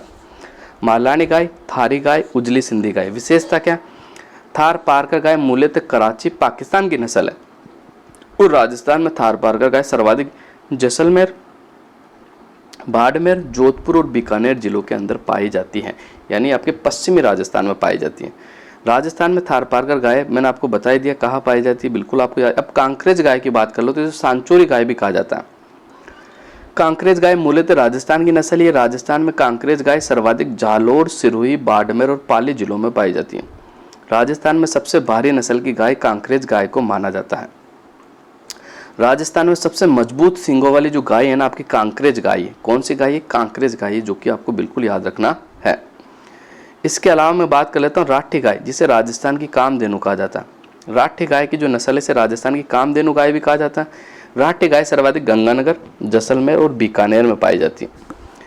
राजस्थान में दूध उत्पादन की दृष्टि से सबसे सर्वश्रेष्ठ जो नस्ल है ना आपकी, राठी गाय है भी। कौन सी गाय है? राठी गाय है, जो कि आपको याद रखना है। इसके अलावा मैं बात कर लूँ मालवी गाय। राजस्थान में मालवी गाय डूंगरपुर, प्रतापगढ़, बांसवाड़ा जिलों में पाई जाती है और मालवी गाय राजस्थान में भार ढोने के लिए प्रसिद्ध है। फिर आपके आती है मेवाती गाय, इसे काठी गाय भी कहा जाता है या कोठी गाय भी कहा जाता है। ये राजस्थान के मेवाती गाय यानी सर्वाधिक अलवर जिले में पाई जाती है, अलवर और भरतपुर जिले में आपकी पाई जाती है। फिर आपकी आती है नागौरी गाय, राजस्थान में नागौरी गाय सर्वाधिक सुहालक और नागौर में पाई जाती है। और राजस्थान में नागौरी गाय हल जोतने के लिए प्रसिद्ध है। किसके लिए प्रसिद्ध है? तो हल जोतने के लिए आपकी प्रसिद्ध है। ठीक है, बिल्कुल आपको याद रखना है। इसके अलावा मैं बात कर लूँ, देखो गायों संबंधित कुछ अन्य फैक्ट, तो पथमेड़ा जालोर के अंदर भारत की सबसे बड़ी गौशाला बनी हुई है। हिंगोनिया गौशाला जो कि जयपुर में स्थित है, या 2016 में गायों की मृत्यु के लिए ये जो चर्चा में रहा था, हिंगोनिया गौशाला। सांचौर जालोर के अंदर राजस्थान का सबसे बड़ा गौमूत्र बैंक है। इसके अलावा राजस्थान में देखो विदेशी नस्लों भी पाई जाती है गाय, एक तो होलिस्टीन, जर्सी गाय और रेड डेन। होलिस्टीन जो है ये आपके हॉलैंड और नीदरलैंड की मानी जाती है और ये सर्वाधिक पूर्वी और मध्य राजस्थान में पाई जाती है। याद रखना आपको, पूर्वी और मध्य राजस्थान। ठीक है, जबकि जर्सी जो है ये अमेरिका की गाय है, कहाँ की मानी जाती है? मूलतः अमेरिका की मानी जाती है। ये भी पूर्वी राजस्थान में सर्वाधिक पाई जाती है। कौन से राजस्थान में? पूर्वी राजस्थान। फिर आपकी रेड डेन मूलतः डेनमार्क की नस्ल है। ये गाय भी पूर्वी और मध्य राजस्थान के अंदर ही पाई जाती है। होलिस्टीन गाय ये हॉलैंड और नीदरलैंड की मानी जाती है, पूर्वी और मध्य राजस्थान में पाई जाती है। जर्सी गाय मूलतः अमेरिका की मानी जाती है, आपके पूर्वी राजस्थान में पाई जाती है। रेड डेन गाय ये आपकी डेनमार्क की नस्ल है, ये भी आपकी पूर्वी और मध्य राजस्थान में पाई जाती है। यानी सारी जो विदेशी नस्लें आपके पूर्वी राजस्थान में ही पाई जाती है। कभी एग्जाम्स में सवाल पूछ ले जावे तो बिल्कुल आपको याद रखना है। अब बढ़ते हैं अगले क्वेश्चन की ओर, देख लेते हैं अगला क्वेश्चन आपका क्या है। तो क्वेश्चन नंबर 10 है आपके सामने बिल्कुल, तो इसका अपन देख लेते हैं।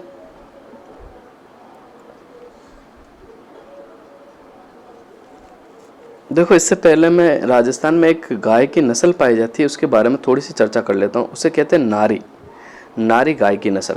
मोस्ट इंपॉर्टेंट, अगर एग्जाम में पूछा जाता है तो ज़रूर आपको बताना। राजस्थान में गाय की एक नस्ल मिलती है जिसे नारी कहते हैं। शायद ही ये नाम इसका नाहर यानी टाइगर जैसी फितरत होने के कारण पड़ा है। सिरोही के माउंट आबू की तलहट्टी में मिलने वाली ये मध्यम आकार की गाय पतले लंबे सींगों से भगेरों से भी भिड़ जाती है, यानी भगेरों से भी लड़ लेती है। अक्सर जंगल में भगेरों से उन्हें अपने बच्चों को बचाते हुए देखा जाता है। कई बार अपने मालिक को वन्यजीव मुठभेड़ में फंसा देखकर ये वन्यजीव को भी मार देती है। यदि इन पर वन्यजीव हमला करते तो ये आवाज़ निकालकर अन्य गायों को अपने पास बुला लेती है और फिर सभी गायें मिलकर उस वन्यजीव को मार देती हैं। जबकि सामान्यतः ये अन्य गायों की नस्लों से दूर भाग जाती है, यानी दूसरी गायों से दूर ही रहती है। कौन सी नस्ल बताई मैंने? नारी गाय की नस्ल, जो कि कहाँ पाई जाती है? बिल्कुल ये आपके कहाँ पाई जाती है? तो ये बिल्कुल आपको याद रखना, ये माउंट आबू के क्षेत्र के तलहट्टी में मिलती है। कहाँ मिलती है? इनके जो सींग होते हैं ना बड़े ज़बरदस्त होते हैं, मैं आपको बताता हूँ। देखो कैसे सींग होते हैं, ऐसे सींग होते हैं इनके, लंबे लंबे शानदार ऐसे सींग बने होते हैं 2, ठीक है, और नुकीले सींग होते हैं, ऐसे इनके सींग बने हुए होते हैं ठीक सिर पे बैंकर वाले, ठीक है। बहुत लंबे चौड़े होते हैं, मुड़े हुए होते हैं, ऊपर से पतले होते हैं सींग, सीधे ही पेट के अंदर घुस जाए। तो ये तथ्य भी आपको याद रखना। अब अपने क्वेश्चन की ओर आ जाते हैं अपन। एक तरफ सिंचाई परियोजना दी हुई है, एक तरफ आपको जिले दिए हुए और आपको सुमेलित करना। तो सुमेलित करते हैं अपन, देखते हैं कि इसका सही आंसर क्या हो जाएगा अपना। तो देख लेता हूँ मैं, है ना।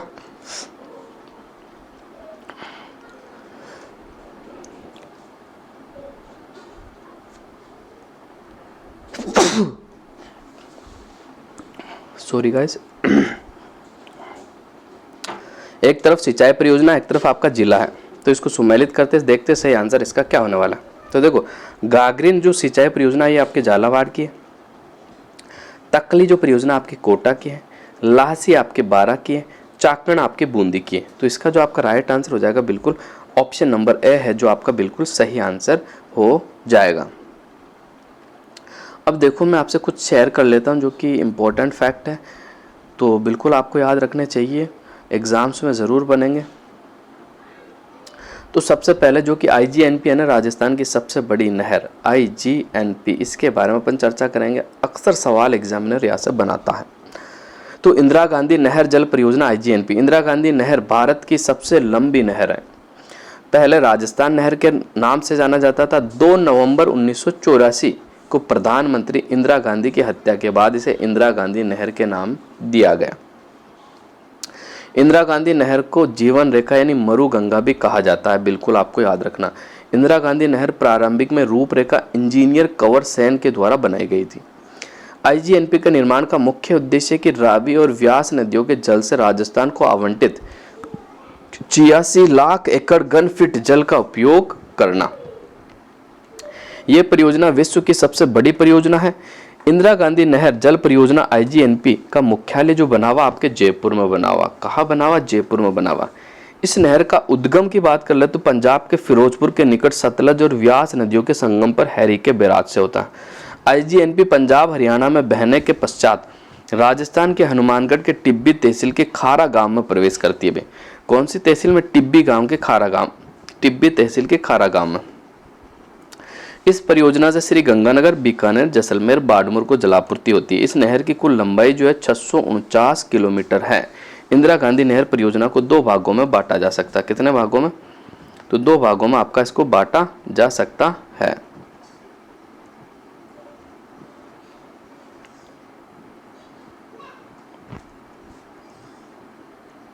देखो, इस परियोजना मैंने आपको बता दी 2 भागों में बांटा जाता है। इस परियोजना को वर्तमान में 3120 करोड़ रुपए का खर्च हो चुका है। प्रथम भाग की मैं बात कर लूँ जिसे राजस्थान फीडर कहा जाता है। राजस्थान फीडर की जो लंबाई 204 किलोमीटर है। पंजाब में 150 किलोमीटर, राजस्थान में 35 किलोमीटर और हरियाणा के अंदर 19 किलोमीटर है। ये भाग राजस्थान में हैरी के बैराज से हनुमानगढ़ के मसीतावली हेड तक विस्तारित है। नहर के इस भाग में जल का दोहन नहीं होता है। नहर के इस चरण का कार्य 1958 से 75 तक लगभग पूर्ण हो गया था।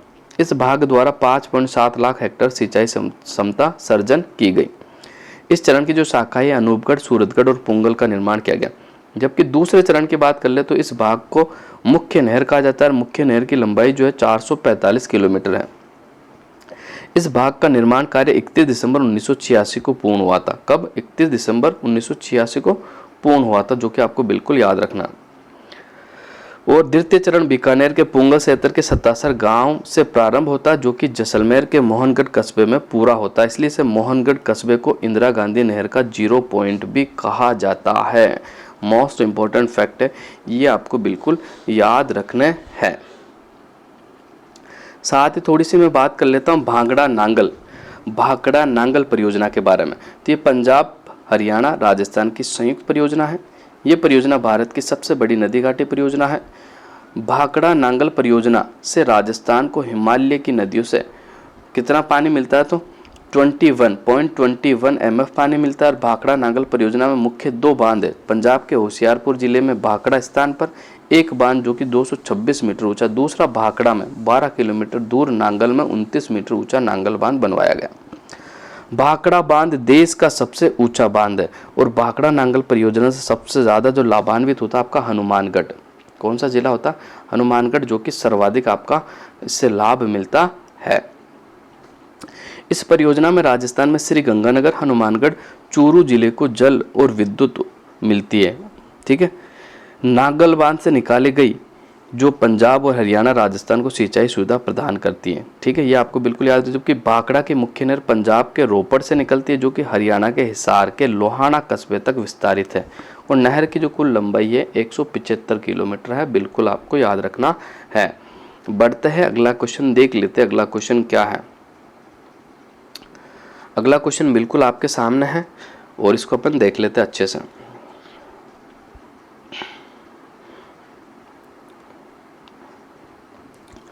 इससे पहले मैं कुछ इंपॉर्टेंट फैक्ट आपसे शेयर कर लेता हूँ। ठीक है, सिंचाई परियोजना से संबंधित है। देखो, राजस्थान की जीवन रेखा आईजीएनपी को कहा जाता है। किसे कहा जाता है? आईजीएनपी को, यानी इंदिरा गांधी नहर परियोजना को। जबकि पश्चिमी राजस्थान की जो जीवन रेखा वो लूणी नदी है। दक्षिणी राजस्थान की जीवन रेखा माही है। राज संबंध की जीवन रेखा नंद संबंध है। गंगानगर की जीवन रेखा गंग नहर है। बीकानेर की जीवन रेखा कंवरसेन लिफ्ट नहर है। कौन सी? कंवरसेन लिफ्ट नहर है। इसके अलावा मैं बात कर लूँ तो भरतपुर की जीवन रेखा मोती झील है। अलवर की जीवन रेखा शाबी नदी है। जयपुर की जीवन रेखा अमानी शाह का नाला है। और गुजरात की जीवन रेखा नर्मदा नदी। ये फैक्ट भी आपको याद रखना है, जो कि इम्पोर्टेंट है। अब बढ़ते हैं अगले क्वेश्चन की ओर। अगला क्वेश्चन अपन देख लेते हैं अच्छे से।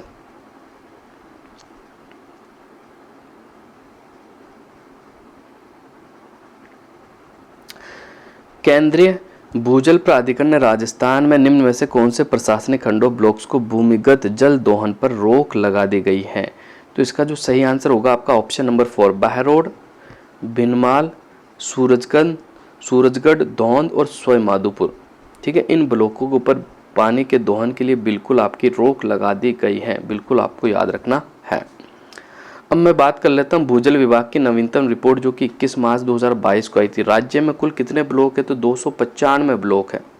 ठीक है, और इसमें से 219 ब्लॉक, कितने? 219 ब्लॉक अति दोहित श्रेणी में है, 22 ब्लॉक संवेदनशील है। ठीक है, और 20 ब्लॉक अर्ध संवेदनशील है, जबकि 38 ब्लॉक सेफ है। कितने? 38 ब्लॉक जो कि सुरक्षित है आपके, और 3 ब्लॉक जो है भूजल लवणीय होने के कारण रिपोर्ट में इनका भूजल आकलन नहीं किया गया।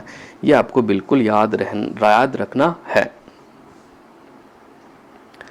तो मैं वापस से बता देता हूँ, कुल ब्लॉक कितने? 295, इसमें से अति दोहित कितने हो गए आपके? 219, और प्रदेश के जो 22 है जो तो क्रिटिकल है, और 20 अर्ध क्रिटिकल यानी सेमी क्रिटिकल हो जाएंगे, और सुरक्षित कितने? 38 ब्लॉक है, और 3 जो ब्लॉक है वो लवणीय होने के कारण इनका आकलन आपका नहीं किया गया है। ये आपको बिल्कुल याद रखना है।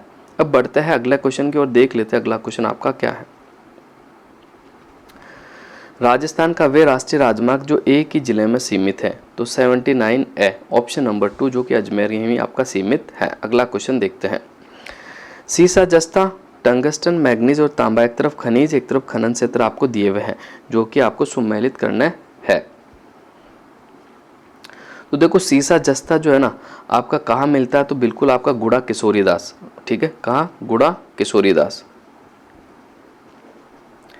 ठीक है, टंगस्टन आपका लीलवानी में मिलता है। ठीक है, मैग्नीज टंगस्टन आपका वालदा में मिलता है। भाई टंगस्टन आपका कहाँ मिलता है? तो टंगस्टन जो आपका मिलता है वाल्टा में मिलता है। मैग्नीज आपका लीलवानी बांसवाड़ा में मिलता है। तांबा आपका कोलन में मिलता है। तांबा कहाँ मिलता है? आपका कोलन में मिलता है। तो इसका जो राइट आंसर हो जाएगा बिल्कुल ऑप्शन नंबर ए जो है आपका बिल्कुल राइट आंसर हो जाएगा। अगला क्वेश्चन देख लेते हैं। जरीब और फीता का, ये अब पूछे नहीं जाएंगे, फिर भी इसका आंसर अपन देख लेते हैं। इसका जो राइट आंसर है ऑप्शन नंबर 2 है जो बिल्कुल राइट आंसर है भाई। ठीक है, जरीब, फीता सर्वेक्षण और गुनिया यंत्र का प्रयोग करने में निम्नलिखित कथनों का परीक्षण कीजिए, नीचे दी कूट का सही उत्तर चुनना। तो आपका पहला भी सही है, दूसरा भी सही, तीसरा भी सही। ये अब सवाल आपके पूछे नहीं जाते हैं ना, तो इसका कोई इंपॉर्टेंस नहीं है। ये भी आपका सवाल पूछा नहीं जाएगा, सीधा ही मैं आपको उत्तर बता के आगे बढ़ जाता हूँ।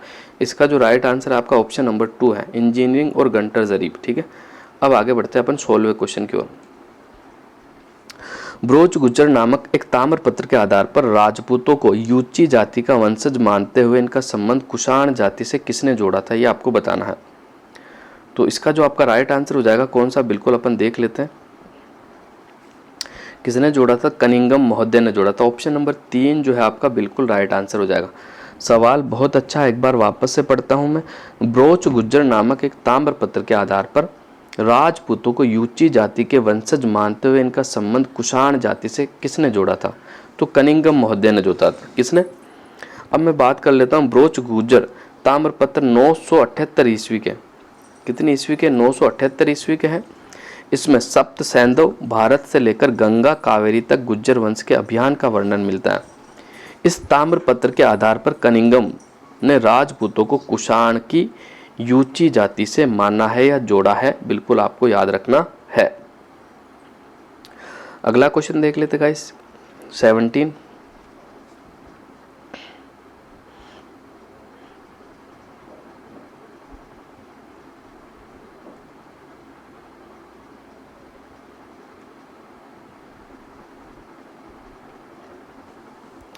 निम्नलिखित कथनों में से कौन से कथन चीरवा शिलालेख के बारे में सही है? ये आपको बताना है। तो देखते हैं। ये 1273 ईस्वी में संस्कृत भाषा में उत्कीर्ण है, बिल्कुल सही है आपका। रत्न पर्व सूर्य इसके प्रशस्तिकार है, बिल्कुल सही है। दैलन इसके शिल्पी हैं, ये भी आपका बिल्कुल सही है। अग्नि गुण से उत्पन्न राजपूतों का इसमें उल्लेख है, ये गलत है आपका। तो इसका जो सही आंसर हो जाएगा ऑप्शन नंबर 2 जो है आपका बिल्कुल राइट आंसर हो जाएगा। चीरवा का शिलालेख जो कि 1273 ईस्वी का संस्कृत भाषा में है, इसके प्रशस्तिकार आपके रत्न पर्व सूरी हैं, इसके शिल्पी आपके दैलन हैं। भाई चीरवा शिलालेख के शिल्पी कौन है? दहलन। ठीक है, बिल्कुल आपको याद रखना। अब चीरवा शिलालेख के बारे में बता देता हूँ आपको कुछ इंपॉर्टेंट। चीरवा शिलालेख 1273 ईस्वी में राजस्थान के उदयपुर जिले के चीरवा गांव के एक मंदिर के बाहर द्वार पर उत्कीर्ण करवाया गया था। चीरवा शिलालेख में गुहिल वंश के प्रारंभिक शासकों बप्पा रावल की जानकारी मिलती है। चीरवा के शिलालेख में सती प्रथा का उल्लेख किया गया है। चीरवा शिलालेख के प्रमुख रूप से 13वीं सदी के राजस्थान के राजनीतिक, सांस्कृतिक, धार्मिक और सामाजिक स्थिति का पता आपका चलता है। बढ़ते हैं अगले क्वेश्चन की ओर। अगला क्वेश्चन देख लेते हैं।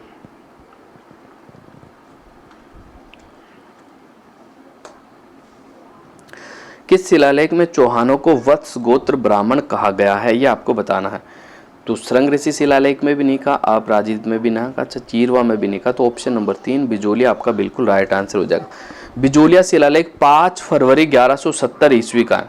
कब का है? 5 फैब 1170 ईस्वी का को राजस्थान के भीलवाड़ा जिले के बिजोलिया नामक स्थान पर पार्श्वनाथ मंदिर के पास एक चट्टान पर संस्कृत भाषा में उत्कीर्ण करवाया गया।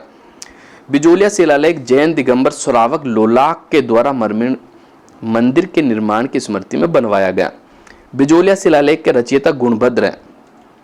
ठीक है, कौन है भाई? गुणभद्र हैं। रचयिता गुणभद्र है, प्रशस्तिकार आपके कौन है? श्रावक लोलाक। बिजोलिया शिलालेख सांबर और अजमेर के चौहानों की जानकारी दी गई है। बिजोलिया शिलालेख में चौहानों को वत्स गोत्रीय ब्राह्मण भी बताया गया है। बिजोलिया शिलालेख वासुदेव चौहान को चौहानों के वंश का संस्थापक बताया है। बिजोलिया शिलालेख के अनुसार वासुदेव चौहान ने सांबर झील का निर्माण और अहिच्छिद्रपुर नागौर को अपनी राजधानी बनाया था। बिजोलिया शिलालेख 12वीं सदी में राजस्थान की धार्मिक, सामाजिक और भौगोलिक और राजनीतिक जानकारी भी मिलती है। और बिजोलिया शिलालेख में कुछ नाम हैं जो कि कुछ प्राचीन नाम बताए गए, उनके बारे में आपको बता देता हूँ। देखो, जाबालीपुर को प्राचीन नाम जाबालीपुर, वर्तमान नाम इसका जालोर हो गया। नड्डुल बताया जो वर्तमान नाम इसका नाडुल है। सांबर का जो प्राचीन नाम बताया शकंबरी बताया है। दिल्ली का प्राचीन नाम दिल्ली का बताया। बिनमाल का प्राचीन नाम श्रीमाल बताया है। मांडलगढ़ का प्राचीन नाम मंडलकर बताया। बिजोलिया का प्राचीन नाम विद्यावल्ली बताया। और नागदा का प्राचीन नाम नागद बताया, नागहद। ठीक है, तो ये फैक्ट भी आपको बिल्कुल याद रखना है। अगला क्वेश्चन देख लेते हैं जो कि मोस्ट इंपॉर्टेंट है आपका। क्वेश्चन नंबर 19 आपके सामने है। निम्नलिखित कथनों में से कौन सा कथन या कौन से कथन हिंदू त्योहारों के बारे में सही है, ये आपको बताना है। तो देखते हैं इसका सही आंसर आपका क्या होने वाला है। अक्षय तृतीया वैशाख शुक्ल पक्ष की तृतीया को निर्जला एकादशी, ज्येष्ठ मास की शुक्ल पक्ष एकादशी को अक्षय तृतीया, चैत्र मास की शुक्ल पक्ष की तृतीया को निर्जला एकादशी, आषाढ़ मास की शुक्ल पक्ष की एकादशी को। तो इसका जो राइट आंसर हो जाएगा option number A. Akshaya Tritiya कब मनाई जाती है? वैशाख शुक्ल तृतीया को। निर्जला एकादशी ज्येष्ठ शुक्ल एकादशी को। तो ऑप्शन नंबर ए और 1 और 2 दोनों ही सही है, बाकी सारे गलत है। तो ऑप्शन नंबर 1 आपका बिल्कुल राइट आंसर हो जाएगा। अगला क्वेश्चन देख लेते हैं। बड़वा ग्राम कोटा से कितने मौखरी यूप अभिलेख प्राप्त हुए थे, ये आपको बताना है। तो इसका जो सही आंसर हो जाएगा आपका कौन सा राइट आंसर हो जाएगा? बिल्कुल इसका जो राइट आंसर हो जाएगा 3 मिले हुए। कितने? 3 मौखरी यूप मिले। इसके बारे में मैं आपको थोड़ा सा ज़रूर बताऊंगा जो कि इम्पोर्टेंट है एग्ज़ाम की दृष्टि से। ज़रूर एग्ज़ाम्स में ये पूछा जाता आपका।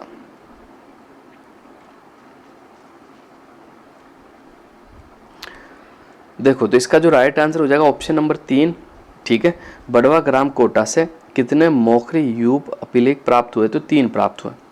देखो, बड़वा यूप अभिलेख जो है ना 238 से 39 ईस्वी के, याद रखना आपको।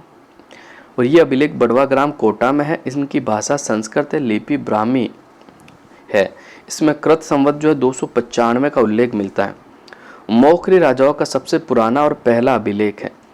ये 3 यूप पर खुदा हुआ है। यूप एक प्रकार का स्तंभ होता है। यूप किसे कहते हैं? एक प्रकार के स्तंभ को कहते हैं। ठीक है, बड़वा यूप में प्रमुख व्यक्ति बल था जो अन्य शाखाओं से अधिक पुरानी शाखा थी।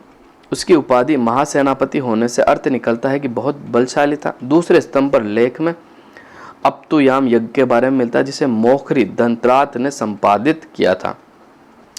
श्री महासेनापति मौखरी बल पुत्र बलवर्धन का यूप जिसने यज्ञ किया। दूसरा श्री महासेनापति मौखरी बल के पुत्र सोमदेव ने यूप जिसने यज्ञ किया। तीसरा महासेनापति मौखरी बल बुलबल सिंह जिसने यूप जिसने यज्ञ किया था। ये तो 3 आपको यहाँ मिलते हैं जो कि मोस्ट इंपॉर्टेंट है, बिल्कुल आपको याद रखना है।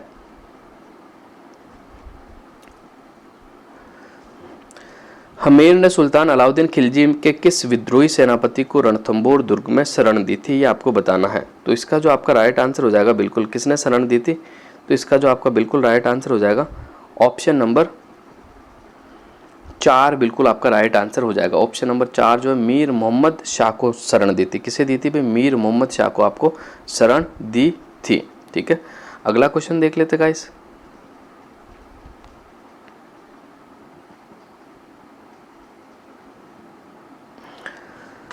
सुमेलित करना, एक तरफ आपको संप्रदाय दिए हुए और दूसरी तरफ आपको पीठ दी हुई है। देखो, गुद्दड़ संप्रदाय का संबंध दातड़ा भीलवाड़ा से है।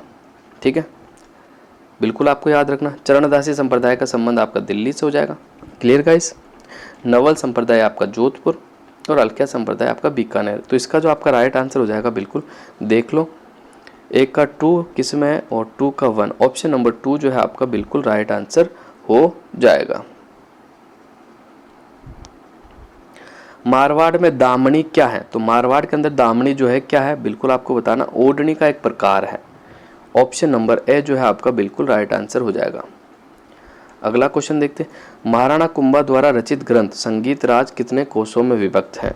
तो 5 कोशों के अंदर विभक्त है। कितने कोशों में? 5 कोशों में। गुडला त्योहार कब मनाया जाता है? तो चैत्र कृष्ण अष्टमी को मनाया जाता है। ऑप्शन नंबर 3 जो है आपका बिल्कुल राइट आंसर हो जाएगा। रामानाथा छज्जू सैफु चित्रकला की किस शैली से संबंधित है? तो ये जोधपुर शैली से संबंधित है। जोधपुर शैली के चित्रकार हैं। 17 जुलाई 1946 को किस राज्य में बिरबल दिवस मनाया गया? तो बीकानेर के अंदर आपका बिरबल दिवस मनाया गया। ऑप्शन नंबर 1 जो आपका बिल्कुल राइट आंसर हो जाएगा। चिड़ावा के गांधी किसे कहा जाता? तो चिड़ावा के जो गांधी कहा जाता है मास्टर प्यारेलाल गुप्ता को कहा जाता है। ऑप्शन नंबर 3 जो है आपका बिल्कुल राइट आंसर हो जाएगा। इतिहास में तात्या तोपा को फांसी देना ब्रिटिश सरकार का अपराध समझा जाएगा। आने वाली पीढ़ी पूछेगी कि इस सजा के लिए किसने स्वीकृति दी और किसने पुष्टि की। तो ये कथन जो कहा था कैप्टन शावर्स ने कहा था। मोस्ट इंपॉर्टेंट है, बिल्कुल आपको याद रखना। ऑप्शन नंबर 1 इसका राइट आंसर हो जाएगा। मारवाड़ पब्लिक सोसाइटी ऑडियंस कब जारी किया गया? तो ये जो जारी किया गया था, कब जारी किया गया? बिल्कुल आपका 1934 के अंदर जारी किया गया था। ऑप्शन नंबर 4 जो है आपका बिल्कुल सही आंसर हो जाएंगे। तो राजस्थान जीके आपके यही समाप्त होते हैं। राजस्थान जीके के इसमें 30 क्वेश्चन आपके पूछे गए थे जो कि मैंने आपको करवा दिया है। ठीक है, तो आज की क्लास को यही समाप्त करते हैं। अगली क्लास में आपसे फिर मुलाकात होगी साथियों। धन्यवाद।